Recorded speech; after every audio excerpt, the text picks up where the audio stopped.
Sometimes when you are on YouTube, what you don't want to do is be dependent on YouTube. Okay, so I'm talking a little bit high level. If you guys didn't know, we have a channel. It's called Mastermind My Business, soon to be Bless God Business. The principles are about how to handle your business, your leadership, finances God's way.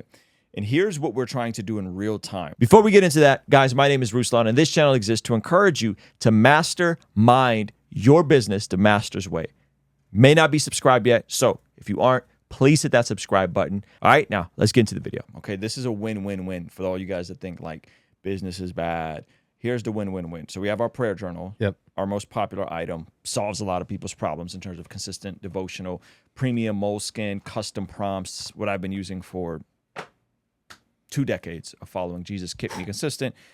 And the response has been crazy. We have the leadership one coming up. But what I'm doing in real time is we know we're going through a middleman. Because we know we're going through a middleman, that cost is absorbed by us.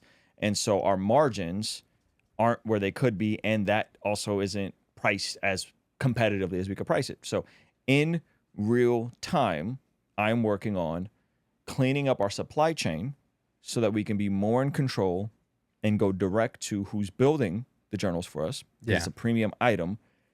And the win-win-win, this is how people can think about it, is you pass the savings on to the consumer. We're able to investigate more in Facebook ads, which is what we just showed you guys. That's one of our latest Facebook ads. And it allows us to not be dependent on the YouTube algorithm to build and scale. True. Which, if you guys don't know anything about the YouTube algorithm, it ebbs and flows. There's peaks and valleys, and it is not a sustainable way to actually build something that impacts people at scale. So we want to impact people at scale. We don't want to just make videos that are chasing views. We don't want to do stuff just for the algorithm because we know the algorithm will work it. We don't want to make stuff that's just sensational. We want to actually make stuff that we like and that we believe is going to serve people. And in order to do that, we can't be as dependent on it. So, and by the way, there's no like Patreon pitch coming for that. We're reworking our entire Patreon and membership thing as well.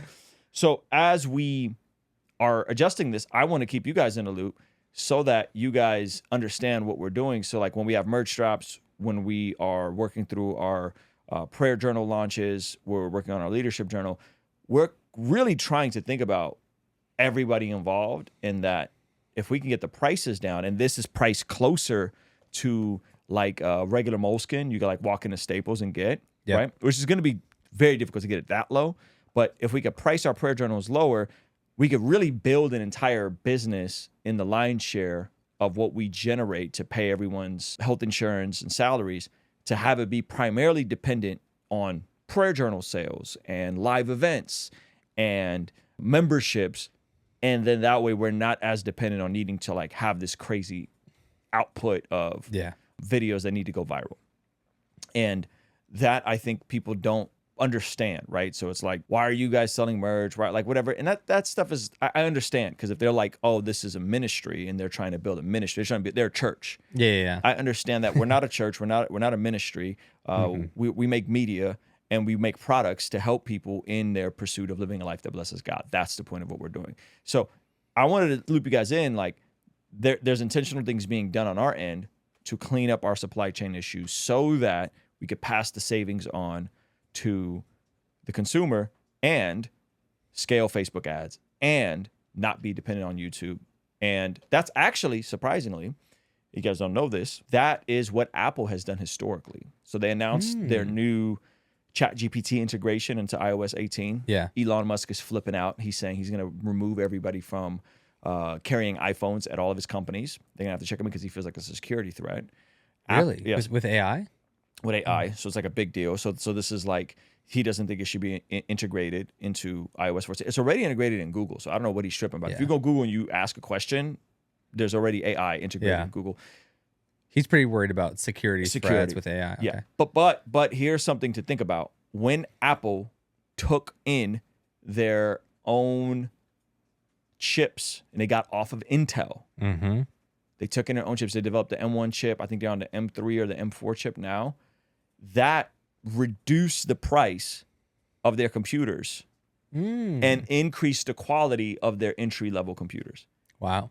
And in shocking fashion, that was passed on to the benefit of the consumer. That is shocking, actually. Right? Yeah, from Apple especially. And so outside of the Google Gemini and if ChatGPT on everyone's phone is a security threat or not, I'd have to hear him out on that. Maybe it is, maybe it isn't. I think the ability to actually make better stuff that your people really want and then pass that on to them is an amazing approach to how we could think about these things instead of just trying to extract and exploit the most amount of money from people, right? That's what's happening in the housing market right now. Ugh. The housing market, the reason why rent prices went up is because they used AI to calculate what is the highest you could push people's rent before they move. Jump off a building. So that's why there was like big jump right after the pandemic. Everyone's rent went up like significantly, right? Yeah. It's because there was AI being used by these private. It wasn't BlackRock and all these people. Yeah. It was a system of AI used to increase everybody's rent. And so you're not really raising rents because your expenses went up. You're raising rents because you can. And that's how we saw this massive, one of the things that added to inflation, right? Same thing happened. A lot of businesses do this, right? And so I think you want to take care of your people. If you take care of your people will take care of you. Yeah. You know? That's a great lesson. So that's fire. Anyway, Father's Day sale happening right now, cheapest we've ever had the prayer journals. And my goal is that we could have them priced here and or lower indefinitely, especially when Black Friday comes around. Because when Black Friday comes around, we really want to go hard. Yeah, we can actually do. We've never been able to do something more than I think 35% off. So like if we can come Black Friday and get 50% off, like do like a massive thing where, and then we can still at least make a couple bucks off of each journal. You know, and still make a little bit of money, but really hook up you guys with a sale. I think that'd be awesome. According to the Bible, that prayer is extremely important in terms of us being transformed from the inside out when we get aligned with God's will. For the Christians watching this channel, I want you guys to implement these spiritual disciplines in your day-to-day life. And the only way I've been able to do this consistently is through writing down my prayers in a prayer journal that does a few things. One, it allows me to reflect and come to God humbly and ask him to move on my behalf. And two, it allows me to document my prayers, which ultimately help me remember the very things that I was praying for and see the hand of God tangibly in my life when he answers them. So I would urge you, consider writing down your prayers. It could be in a blank notebook. It could even be on your phone. Or you could check out the one I personally designed and used from my own quiet time and spiritual discipline that I think will be a huge blessing. It's the exact structure and system that I've used for years to pray and be more consistent in my spiritual disciplines. You can pick yours up today by clicking the link in the pinned comment below. All right, I'll see you over there. Peace.